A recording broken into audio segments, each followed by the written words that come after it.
very much. It's a pleasure to be with you this morning.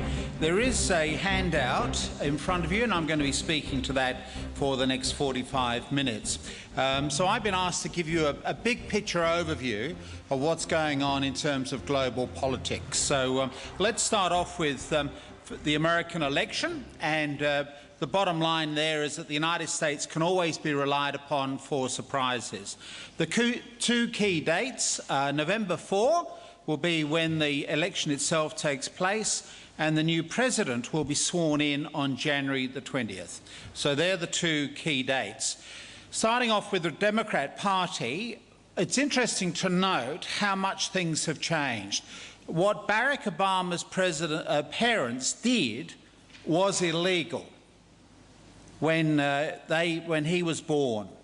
In other words, that what his two parents did, a black man, white woman, getting married, was illegal in some of the southern states of the United States. And so this is a man who's in his late 40s. So within the living memory of many blacks, they can remember a time when they were being discriminated against. Indeed, Martin Luther King Jr., we've been celebrating his great speech from 45 years ago. He spent his honeymoon night in a funeral parlour. All blacks spent their honeymoon nights in a funeral parlour if they had any money, because they were not allowed to come together to be in hotels in his state. So the only place where blacks were allowed to meet was in funeral parlours. So they would spend the nights in the funeral parlour as they were heading north out of their state. That's the world into which Barack Obama was born. And now we see Barack Obama with a good chance of getting into the White House. So it's remarkable how much the world has changed. I also say there, what signal of a new America would go out to the world if the United States got a young black president with Hussein as his middle name? So the Democrats have got certainly a capacity for renewal. Meanwhile, we go over to the Republican Party, which, if you know in the American media, it's referred to as GOP, the Grand Old Party. We've just seen the appointment of a female vice presidential candidate, Governor Sarah Palin, who could eventually become president. It's interesting, in a recent opinion survey, when Americans were asked what did they think the more likely, President Barack Obama being shot dead or assassinated in office, or President McCain dying through ill health, most people said they expected him to die in office if he were elected president. So in other words, when they vote for him, they will also be voting for her to become America's first female president. So we see, therefore, remarkable change. And as I say there, the bottom line is that the United States has a tremendous capacity for self-renewal, a factor to bear in mind when people speculate on the US decline. I'm one of those who've spent some years talking about the American empire being overextended, overcommitted, involved in too many issues. And I still stand by that assessment. But the great strength of the United States is this capacity for renewal, to keep us constantly being surprised by the way in which the Americans can reinvent themselves. If you like, that's the great American dream. You reinvent yourself. You become a very different sort of person once you live in America, because they're not worried about where you've been, but what you could become. So that's a thing to bear in mind, that we are certainly going to be in for a very interesting 4 years, no matter who is elected in November. I've got to say that on balance, you would expect more tranquility under Barack Obama than under McCain. McCain is someone who has a record for volatility, and we don't know what he'll be like as president. Ironically, Americans see him as a war hero, and which he was, but he's not a stable individual. Barack Obama has a reputation for consensus building, for negotiating with people, whereas McCain is someone who's highly volatile. Even the appointment of Sarah Palin was interesting. There are plenty of other Republican women around, better educated, more experience in government, and he selects this hunting and shooting woman from Alaska. So I might also say, as you commented on her religious background, her pastor of her church reckons that Alaska will be one of the places saved when Armageddon occurs. So people will flee to Alaska. My final comment of the United States, as to the inexperience of the candidates, the only way to get prepared for the job is to do the job. There is no way you can prepare someone to become a good president. That's why we are constantly surprised by the way in which the presidents turn out. Harry Truman now being reinvented, I think, in history and being regarded as a more talented person he got credit for at the time, but someone who was totally unprepared to become president. Abraham Lincoln, the great hero in America, himself was totally unprepared. So the only way to become president and to be good in president is to be president. Look, after all, at Governor Bush in November 2000 election. His policy was ABC, anything but Clinton. So he said, I'm not going to get involved in foreign wars. I'm not going to get involved in foreign policy. I'm an isolationist. Indeed, the neoconservatives were supporting McCain as the presidential candidate. They didn't want this hick from Texas, who'd only been overseas 3 times before the election. And Bush resonated with that streak of isolationism in American politics. 80% of the members of Congress don't have passports. If you're born in as American, where else is there to go except heaven? And so Bush, in the year 2000, played to that sense of isolationism. And look at him, he's done more nation building, more foreign wars than any president for several decades. So you are shaped by the events.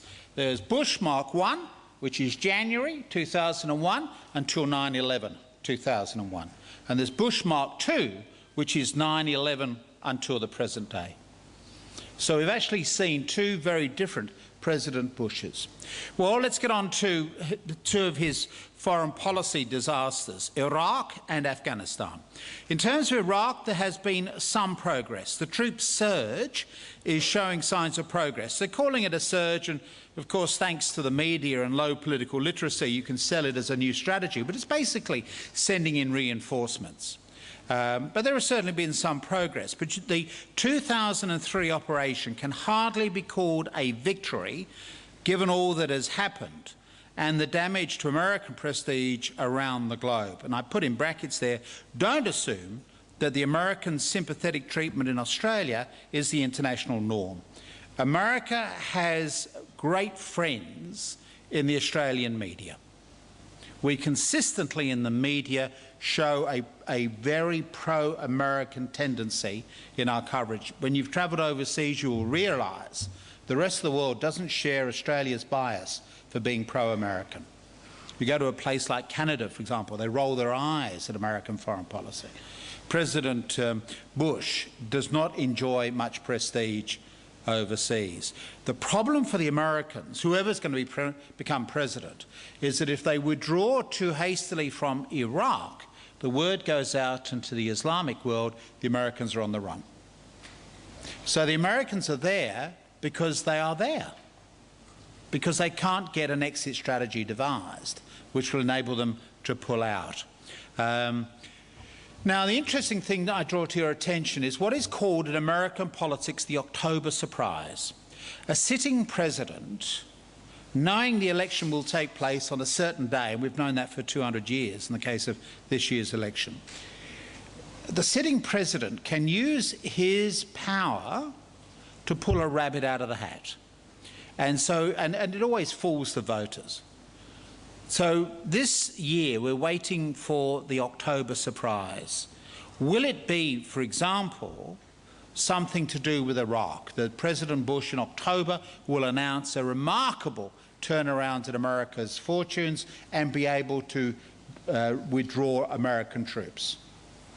The only problem which he has is that who does he want to help in terms of the 2 presidential candidates? Because neither of them is identifying with President Bush. Clearly Barack Obama isn't, but McCain hates him. And so within Bush there must be this tussle saying, well, do I bother to help this man who is so critical of me? So it's an interesting issue, but I draw it to your attention. Keep an eye on October. It's always the month for surprises coming out of the White House to influence the elections that we know will take place in November. Number 3 is Afghanistan, what I call the neglected conflict. The conflict is going badly. Just to refresh your memories, America invaded Afghanistan after 9/11. We know that the Americans just wanted to bomb somebody after 9/11. No Afghanis were involved in the 9/11 raid. Osama bin Laden doesn't recruit peasants from Afghanistan. He wants educated people, and they come out of Saudi Arabia. But you can't bomb Saudi Arabia with that oil. Of the 19 hijackers, 15 were from Saudi Arabia, but you can't touch them. So let's bomb Afghanistan. That's where Osama bin Laden is. And my own feeling, as I think I expressed at this conference before, is that whoever was smart enough to plan 9/11 would be smart enough to know they wouldn't get away with it for very long. And therefore the Americans would come looking for you. And he has drawn the Americans into a trap in Afghanistan. Again, it's a new Vietnam-type situation. The Americans now can't afford to pull out, but the Afghanis have beaten everybody since Alexander the Great. The young Winston Churchill was with the British Army when we went in the 1890s. And in his memoirs, Churchill said, trying to kill an Afghani is like jumping into a river to catch a fish with your bare hands. That was the 1890s. And here we are, over a century later, and we're still coming up against this basic problem. You can't win in Afghanistan. Now, my own feeling is, as I think mentioned at the previous conference, is that what I would have done if I were president, this would have required a lot of leadership, and Bush doesn't have it. But what I would have done is to have said, this man wants us to walk into an ambush in Afghanistan. We're not going to do it. Instead, we're going to offer a very large reward for Osama bin Laden, dead or alive. The Americans have offered $25 million American dollars. That's loose change. I would have offered $500 million. For that sum of money, the Russian mafia would go looking for him. And if you think back to it, that's the old way of doing it in the Wild West. You had bounty hunters, these professional people who would go out looking for outlaws to claim the reward. That's what I would have done. Instead, the Americans have been drawn into this conflict, but they have never put as many resources into Afghanistan as they have into Iraq. It's interesting that both presidential candidates agree that Bush has not devoted enough attention to the resources to this conflict. Our own Prime Minister, Kevin Rudd, tends to make a distinction, saying that Iraq, in effect, was an error, which we all agree. My own feeling is it's an illegal war. But Afghanistan is a good war, because we're dealing with the people behind 9/11. Therefore, his policy is to withdraw troops from Iraq, bit by bit, and put them into Afghanistan. Meanwhile, we have the irony that Osama bin Laden, the most wanted man in history, is still on the run. Could he be the basis of the October surprise? Will his death be announced in October? Keep an eye out for the newspapers. We're waiting for the October surprise. But you'd have to say the war on terror is going badly for the Americans. In my new book on terrorism, I argue that we've got to be careful we don't exaggerate the threat of terrorism. There is what's called the McDonald's Golden Arches theory of world peace. No two countries that sell McDonald's have gone to war against each other. I'm currently looking to see if there's a McDonald's in Ossetia. I'll come on to that one a little later. But what we have seen is that the most violent period in the last 108 years has been 1900 to 1950. Since then, we've seen a reduction in international conflict. So the world is in fact becoming a safer place. We've got to be careful we don't exaggerate the threat coming from terrorism. It is obviously a problem, but we've got to be careful we don't exaggerate it. Well, let me leave war and go on to China's booms. And let me, under number 4 on the handout, just list some of the factors I think you need to bear in mind about how long this boom can last for in China. So under number 4, I say there, number 1, can any boom last? No boom in history has continued indefinitely. There are more ex-empires in the world than currently flourishing civilizations. Countries often collapse faster than it takes to rise to power. And people may often be slow to recognise the pace of decline. For example, Britain was in decline before World War I, but it only became widely accepted that it was in decline in World War II, as the global leadership moved across to the United States. So just bear in mind that when people say this time it's different, that's not true. Every country that goes up will run into problems. So number two factor, China's economy is in fact just a bubble, and that it may just burst, as with all bubbles. For example, in the 17th century, the Dutch, who were then the economic superpower, invested in tulips. The British have invested in canals and railways. More recently, most of us in this room got our fingers burnt on IT, and more recently we've had the Sydney periodic housing bubble. So all things that rise can also come down. I don't need to teach this audience to have that sense of history. Number three, the Chinese governments cannot coordinate all the parts of the growth machine, and so it just melts down through too much activity in too many places.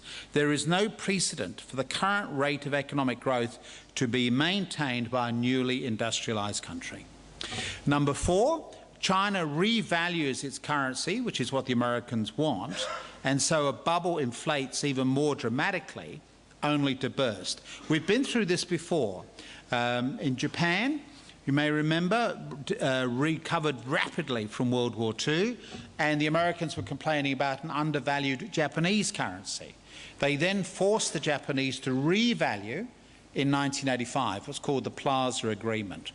And the Japanese then had about 5 years of remarkable economic growth. Some of it, of course, came here to Queensland. That's how we were able to develop the Gold Coast, because the Japanese were just so wealthy thanks to their revalued yen. If you could have sold the land under the Japanese Imperial Palace in Tokyo 1 year, you could have bought Canada that year. The Australian government had a small garden in front of its embassy in Tokyo. We sold that and retired the national debt for the year. And then the bubble burst. And that is the risk that we might run with the Chinese currency being revalued. You'll have 5 years perhaps or so of remarkable economic growth by the Chinese as they just busily buy up the rest of the world, and then it all goes. As we've seen with Japan, it's taken well over a decade for the Japanese to recover. So keep an eye on the revaluation of the Chinese currency. Number five, Chinese environmental stresses get even worse. Those of you who've been in China recently will know you tend to return to this country with sinusitis or colds or chest problems. Just the sheer pollution that's in the country. Of the world's 20 most polluted cities, 16 are in China. So environmental stresses just get worse. They're losing water out of the North China Plain, for example. They're no longer able to grow as much food. Number six, there is political instability. When the belly is full, the brain starts to think. We have a global explosion of democracy. For example, South Korea, Taiwan.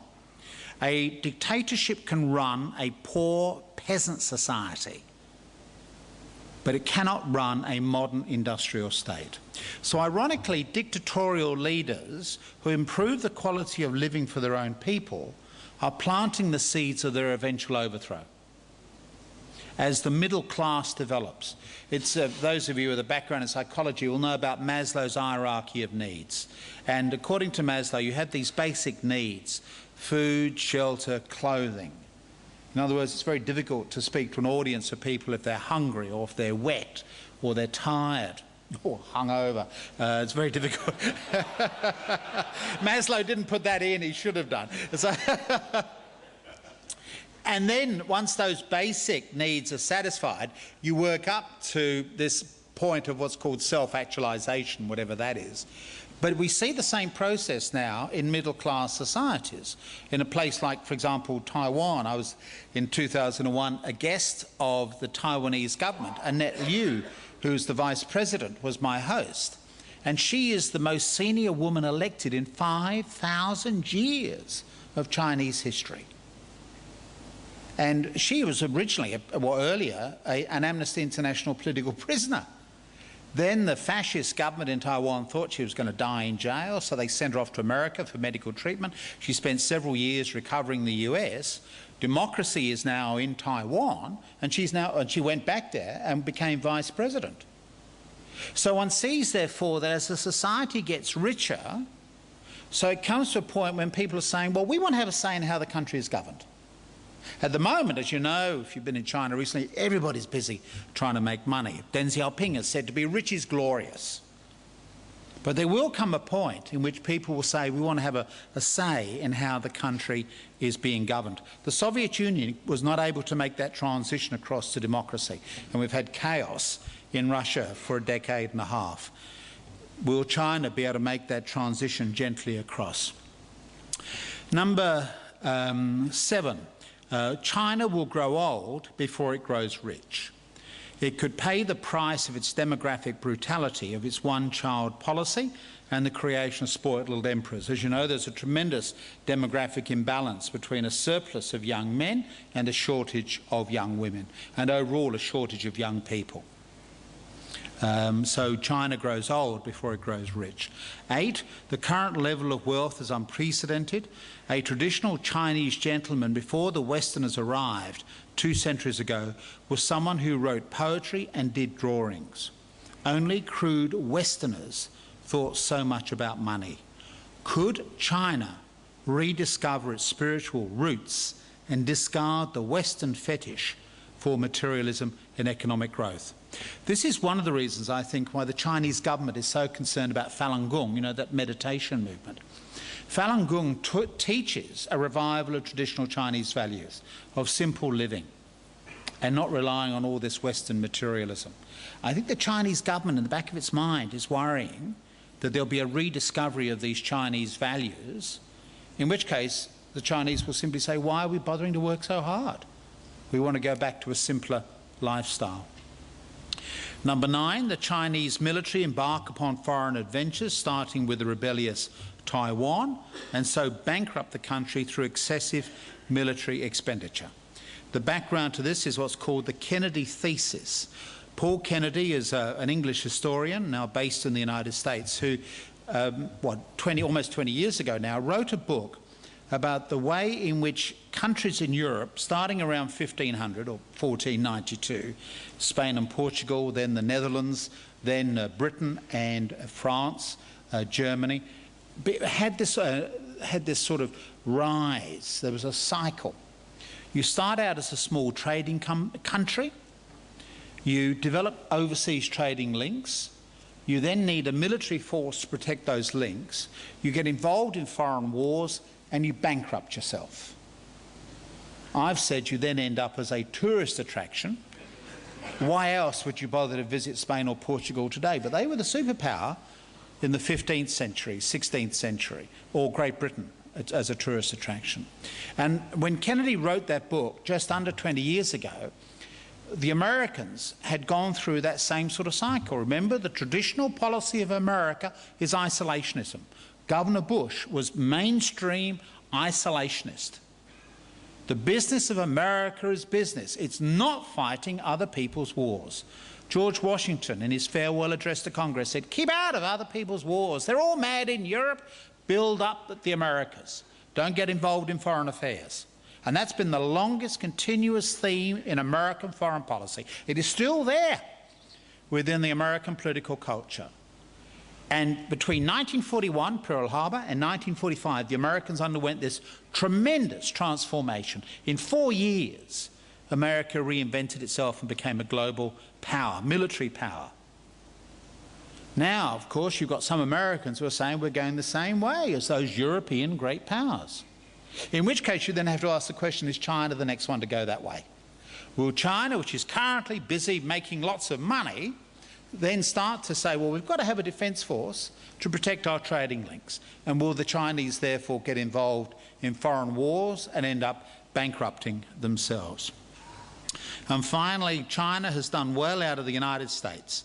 The US could collapse economically, and so China loses its prime markets for exports. So what I've done there under heading number 4 on the handout is to give you 10 warning signs to keep your eyes open for what's going on in China. Obviously, it's my hope the Chinese boom continues, but there are nonetheless these warning signs. Let me get on now to say something about India as the next great power. First of all, just to comment upon the remarkable reform that has taken place. I think looking back on it, we will see 1991 as the turning point for the third era of Indian development since independence. So we basically had three trends in Indian thinking. The first was Gandhi. Remember, he was the leader of the independence movement who was assassinated shortly after independence.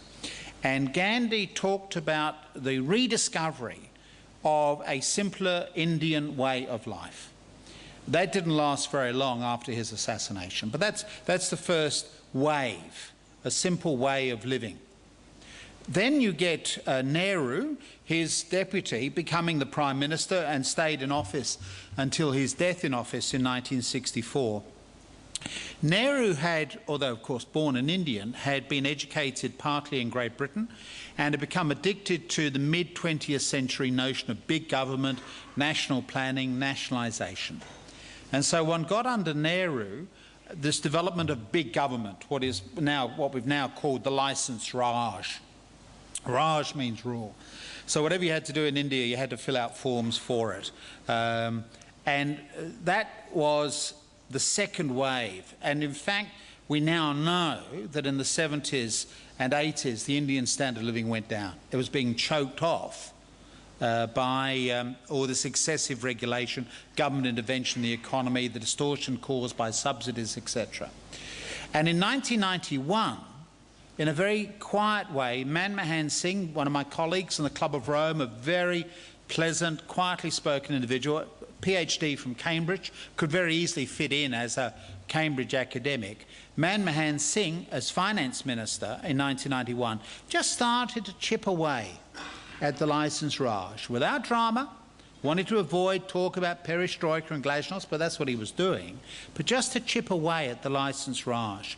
And there is the irony that if you take Indians out of India and you put them into the Fiji or East Africa or even into Great Britain, they flourish. Keep Indians in India and they don't. So he said, how do we unlock the entrepreneurial spirit within the Indians? And he did that by chipping away at that licence Raj. And so India is now seen as the emerging economic giant, and it is decided to follow the modern Western model of economic development, which is greater reliance upon the market, and of course is now threatening to beat the West at its own game, including taking over established Western companies. So I guess the bottom line from this part is keep an eye on India. It is already a democracy. Until recently, the President was a Muslim, the Prime Minister, Manmohan Singh, is a Sikh, and the power behind the throne is an Italian Catholic woman, Mrs. Gandhi. So don't get more cosmopolitan than that. So it is a democracy. Obviously, a lot of people speak English. IT, information technology, in California also stands for Indians and Taiwanese. Very talented people. So keep an eye on India. Just looking at some of the potential obstacles there, a conflict with Pakistan is always a risk. The problem with Pakistan is that if it does become a failed state, it'll be the world's first failed state with nuclear weapons. The most likely place in the world for a nuclear war is between India and Pakistan. The Americans and the Russians during the Cold War fought in everybody else's territory, Vietnam, Korea, Africa. Here, India and Pakistan have borders that abut each other. A conflict very easily spills over, and the two national capitals are quite close to each other. So Pakistan is obviously a major worry for India. India has nuclear weapons, not so much to deal with Pakistan, but to deal with China. But nonetheless, Pakistan is its immediate cause of concern. We also have the risk of internal political instability, for example, from people who feel left out of all the economic growth. Some of the richest people I've ever met in the world are in India, and some of the poorest people I've ever met in the world are in India. Tremendous disparities between rich and poor. There's also the spread of HIV/AIDS among the middle class. India's economic revolution is being carried along by the middle class, and that class probably has one of the highest rates of HIV infection in the world. So they could end up losing a generation of talented people. And then finally, there are the social obstacles. For example, the caste system. In other words, you are born into a particular caste and you stay like that way, and you have to marry into that and you perpetuate that. One of the reasons why Islam has grown in India is that with the caste system is Hindu. If you move across into Islam, you drop the caste system, because Islam is actually a philosophy or religion of socialism. Everybody is equal, in theory, in Islam. And so one of the reasons then why Islam is attractive to Indians, particularly downtrodden Indians, is they can get out of this caste system. So that's a real tension, and there is a growth in Hindu fundamentalism and Islamic fundamentalism within India at the moment. You also have resentment of parents against the westernisation of India stealing the minds of the children. So the kids in India forget Indian nursery rhymes, but they know the American jingles. The filmmakers complain. You know, you have the largest producer of movies in the world now is India, and it produces these Bollywood movies. I don't know how that's going to come out in the film. Plenty of laughing and singing, jumping around, but incredibly boring, unless you're an Indian. Whereas the Indians would much rather be watching, you know, sex scenes in Hollywood movies. In India, we have a movie, and the boy meets girl. The camera moves off the boy meets girl and looks at a tree waving in the breeze. Boring. They'd much rather be looking at full frontal nudity.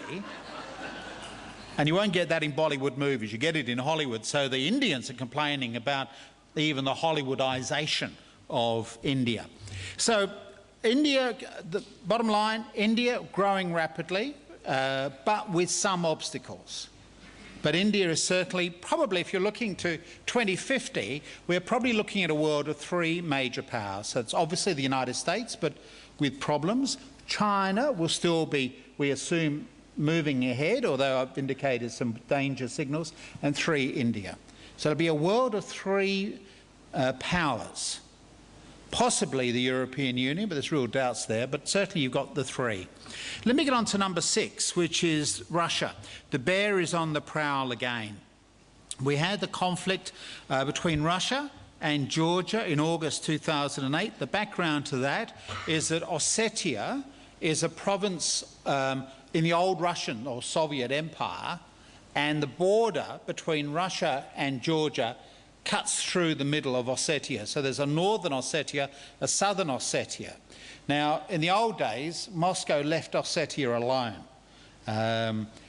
But then, with the breakup of the old Soviet Empire, suddenly that border became significant. And about 2/3 of the people living in Georgia as Ossetians actually carry Russian passports.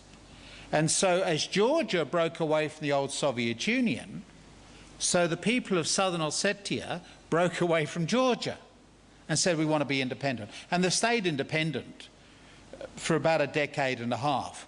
Then during the beginning of the Olympic contest, when the world's attention was focused on Beijing, the young ruler in Georgia, probably encouraged by the Americans, invaded Ossetia, thought, well, look, I'll put this rebellion down.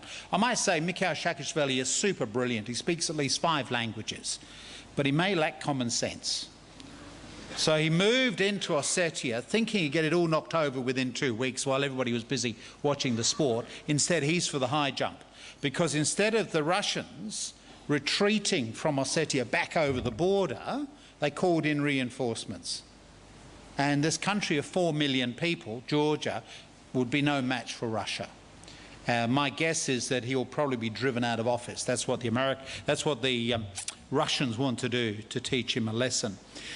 It's interesting that America's European allies in NATO were unhappy about having Georgia as a member of NATO. This was raised by President Bush early part of this year. My guess is that the young president in Georgia thought, well, look, Georgia provides the 3rd largest military contingent in Iraq. America, Britain, Georgia. I'm putting my troops into Iraq. When I need American assistance, they will come to my help. Well, he needed American assistance in August, and the Americans didn't help him. The Secretary of Defence said, we've spent 45 years avoiding a war with Russia in the Cold War. We're not going to have a war now. So France and Germany had real reservations about the President's earlier comments about the need to include Georgia in NATO, have been reaffirmed in their suspicion about this. So that was the early part of the year. Now in August, we've had this conflict between Russia and Georgia. I do, however, think that the conflict is not a return to an ideological Cold War. So it's not as though we have communism versus capitalism. Communism is discredited in Russia. Putin is not a communist. He grew up as one, but then in the old days of the Soviet Union, if you wanted to get ahead, you had to join the Communist Party. Putin is a nationalist. And I think the conflict reflects the fact that Russia wants some respect.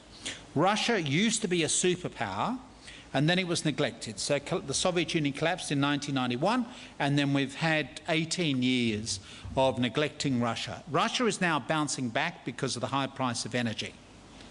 But it's not an ideological struggle. They're not trying to export communism. So we keep an eye on Russia, but it's being driven by energy wealth, not by communist ideology. And finally, just to make a few comments about the climate change debate, I note that you had a long session on that yesterday. I just want to deal with some of the politics.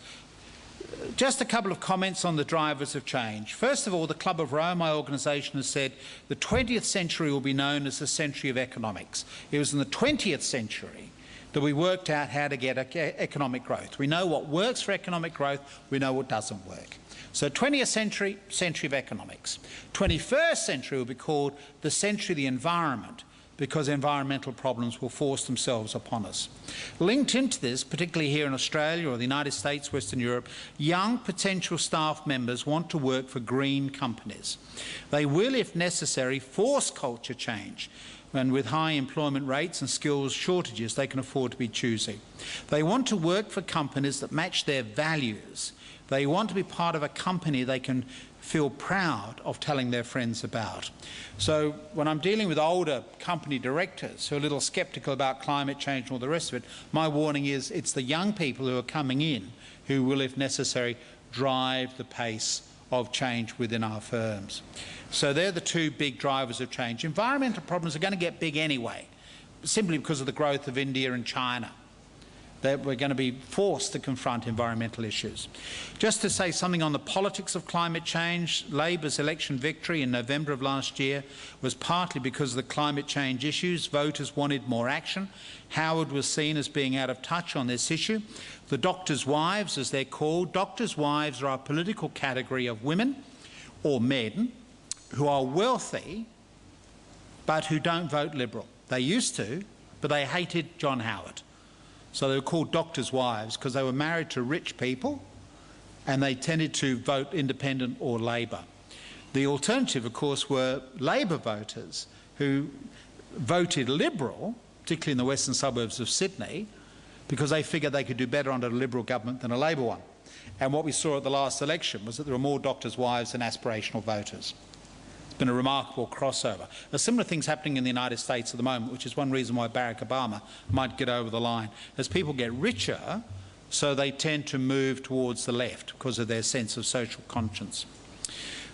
It may well be that Rudd has promised too much. No matter what Australia does in aggregate terms, Australia does not amount to much compared with, say, the United States and China. He has created unrealistic expectations of what Australia can do compared with what is actually going to be required. I've got there the example of first car buyers in China and the United States. In the United States, of all the car buyers each year, only 10% are buying cars for the first time. In China, vast market. 80% of people who buy cars are buying for the first time. That's not a saturated market like the American one. And quite often you will buy a car so your son can use it, so he can get a wife or a girlfriend who becomes a wife and brings a woman into the family. So it's actually your old age pension. Because a daughter-in-law will look after you in old age in China. So the car is a good investment. So we are a small player in the climate change issue. This doesn't excuse Australians from taking action. After all, we can hardly complain about the United States and China if we're not doing anything ourselves, especially we are so bad individually on a per capita basis. But we have to get Australia's impact in global perspective. The risk is that Australia will try to go too far and run ahead of internationally agreed action, which can now unfortunately take years. For example, we have still not got agreement on the Doha round freeing up trade. The Kyoto Protocol runs until the year 2012. We've got to do something, obviously, in the next 3 or 4 years. Australian emissions trading could be like the long-running debate over scrapping protectionism. There were winners and losers, and it was difficult to predict who would win or who would lose. Ultimately, it becomes an act of faith, and you have to hope that your own company will do all right. Whatever the Rudd government eventually proposes, the Senate is a difficult body through which to get major reforms. For example, look at the GST and the horse trading over excluding food the Howard government had to go through. And the GST was simply a new tax. We are now talking about creating a new market of buying and selling permits to emit a fixed quantity of carbon dioxide. So it's a completely more complicated tax. I'll just make a comment about carbon pollution, which I noticed was picked up by our speakers yesterday. Pollution, let me just say, is a valuable resource in the wrong place. And there is no pollution in nature. And there was very little pollution in the hunter-gatherer societies who would have lived on this spot, this very spot, before the 18th century. Because in a more traditional society, everything gets recycled. This morning, for example, I had grass on my cereals. It had passed through a cow first, became milk, and I had the milk. In due course, when I'm dead and buried, that grass will eat me. There is a circularity within nature.